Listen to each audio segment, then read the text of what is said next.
आरोपी ने आके अदालत को गुमराह करने की कोशिश की कि जनाब साइन तो हुआ ही नहीं है और फाइल मेरे पास नहीं है,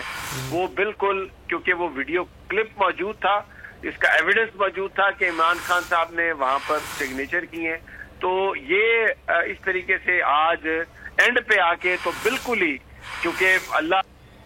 तो वो सारी चीजें जो है वो एक्सपोज भी कर देता है, तो इनकी जो आज ये कोशिश थी इमरान खान साहब को इस तरह गिरफ्तार करने की, ख्वार करने की, वो साजिश नाकाम सबसे पहले तो पीटीआई के वर्कर्स ने की। वो जिस तरीके से लड़े हैं, इस्लामाबाद और पिंडी के वर्कर भी वैसे ही लड़े जैसे लाहौर में उन्होंने मार्का किया और इनको भगाया। और मैं आपको बताऊं, जो मैंने देखा है जिस तरीके से ये पुलिस वाले अपनी चीजें छोड़ के भागे हैं। अच्छा, एक और बात भी आपको बता दूं मैं कामरान, कि वहां पर जो गाड़ियों को आग लगाई है ना, ये पुलिस ने मुबैना तौर पर गाड़ी लगाई है या उनके टाउट्स ने। जिस वक्त पीटीआई के कब्जे में वो जगह थी उनके वर्कर्स के, वहां पर उस वक्त कोई आग नहीं लगी। जब पीटीआई के वर्कर्स मुंतशिर हो गए, इन्होंने पुलिस ने मुंतशिर किए, तो उसके बाद वो बॉम्ब डिस्पोजल स्क्वाड और पुलिस की गाड़ी में आग लगी और ये